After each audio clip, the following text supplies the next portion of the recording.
At age 54, my brother Randy died of cancer. He had fought the disease for nearly 3 years. This is how I choose to remember him.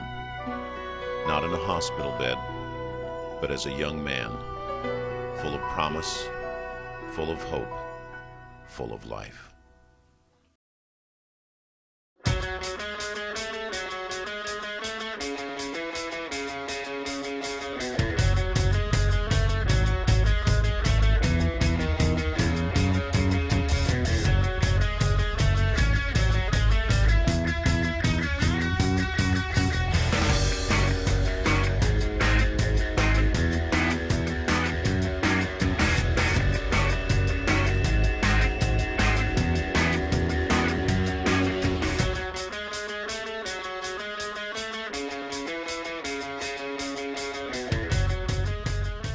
This is Randy.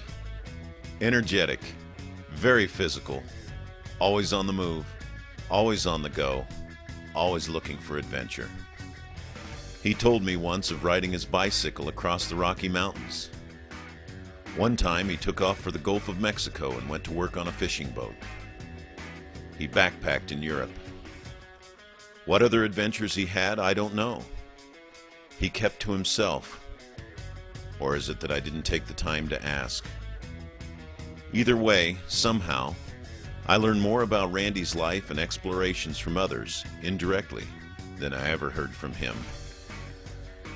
After he died, my sister and I opened the trunk of his car to find that as part of his preparations for chemotherapy and a bone marrow transplant, Randy had packed his tent, his backpack, his sleeping bag, snorkeling fins, and golf clubs. Randy planned on beating his cancer and living and loving his life.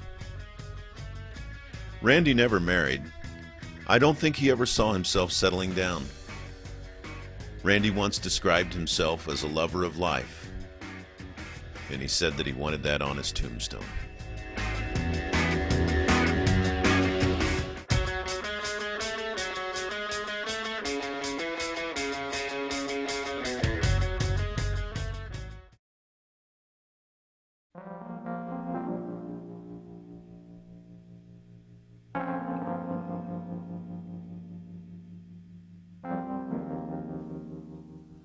Randy had an active and restless mind as well.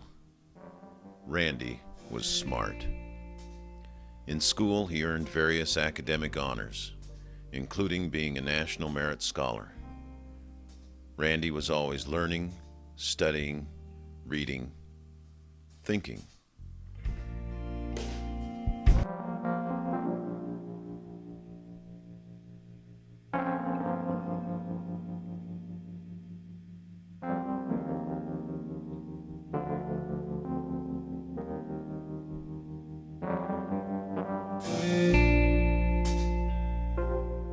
Two teenage poems by Randy Kinskey. Me. Here lies a boy who was killed in his prime by 6 charging helmets that smashed him at once. They called it a pass rush, but his backup man called it suicide, and he quit the team. A cowboy. He spent his life chewing tobacco, drinking whiskey, and taming women, for he was a cowboy. A big hatter with turned-out toes. A man who was so bull-legged, by the time he was 80, he could sit down without bending his knees. And that is why the grave diggers complained. When he died, they had to dig his grave 6 feet deep and 5 feet wide.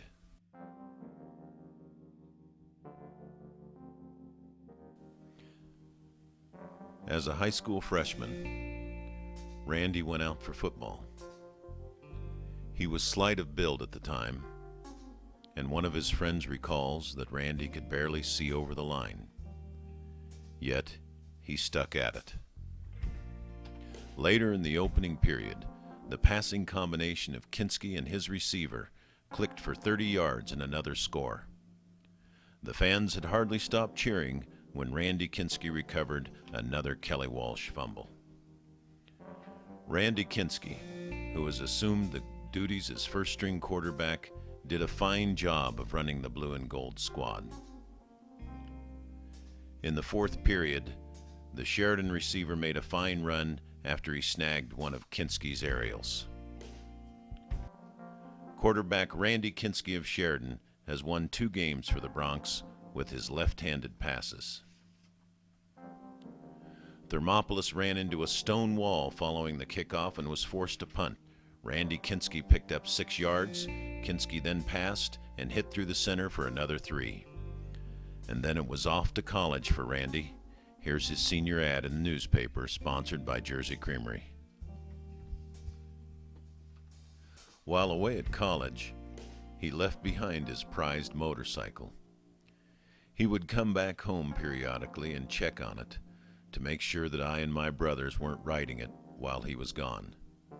Which we were, which was the subject of more good-natured humor at a family reunion. And I have never forgotten that. Come home from college, there's my prize motorcycle caked with mud. I didn't do it. What the hell have mud got on there?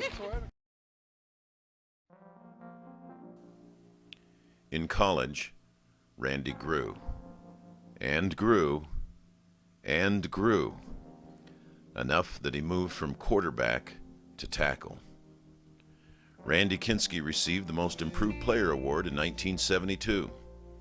In 1973, Randy Kinskey, junior tackle from Sheridan, received the Best Blocker Award at the Colorado College 73 Football Awards banquet. Tackle Randy Kinskey was named top defensive player. According to Colorado College's coach, Kinskey was particularly impressive on the line. Colorado College's coach introduced the Kinskey offense, which is playing the single wing the way it was originally designed, with one back whose sole purpose is to block. Randy Kinskey, a senior offensive tackle who was considered the best blocker on the team, moved to the wingback spot with devastating results. "I've never seen anybody make so many blocks in a game," said one coach. "He must have thrown blocks in 90% of our offensive plays. Some of the time it looked like the other team didn't even know where he was coming from." Said Kinskey, "I sure like playing there better. It's a lot more fun." For his efforts, the Sheridan, Wyoming native was named Terrible Tiger of the Week.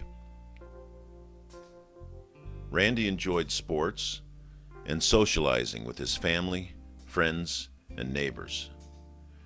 During family visits, many nieces and nephews gravitated affectionately to Uncle Randy.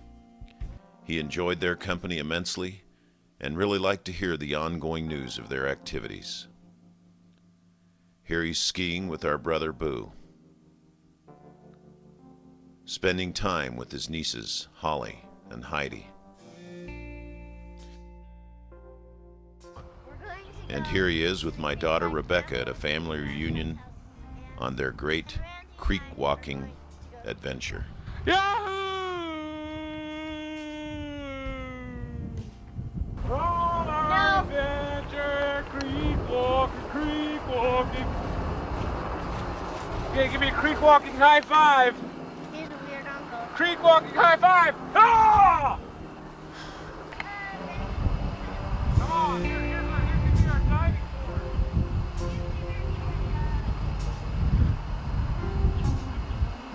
Okay, look out, I'm gonna dive in.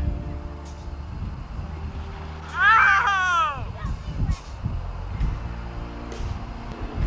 Okay, we're going on the island. Yay!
In our family, our faith helped to form us.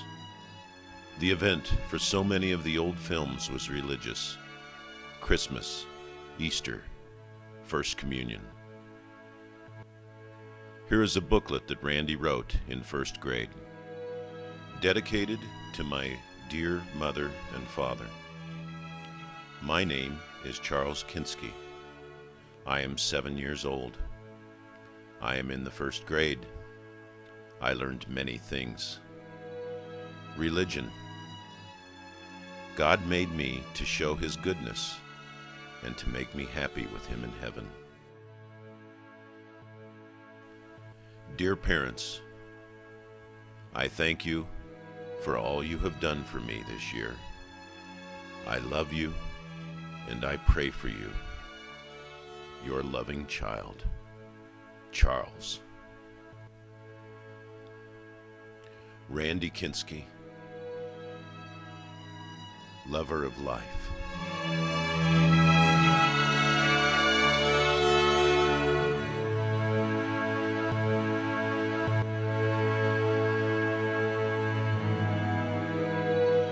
We love you. We miss you. Randy, we'll see you later.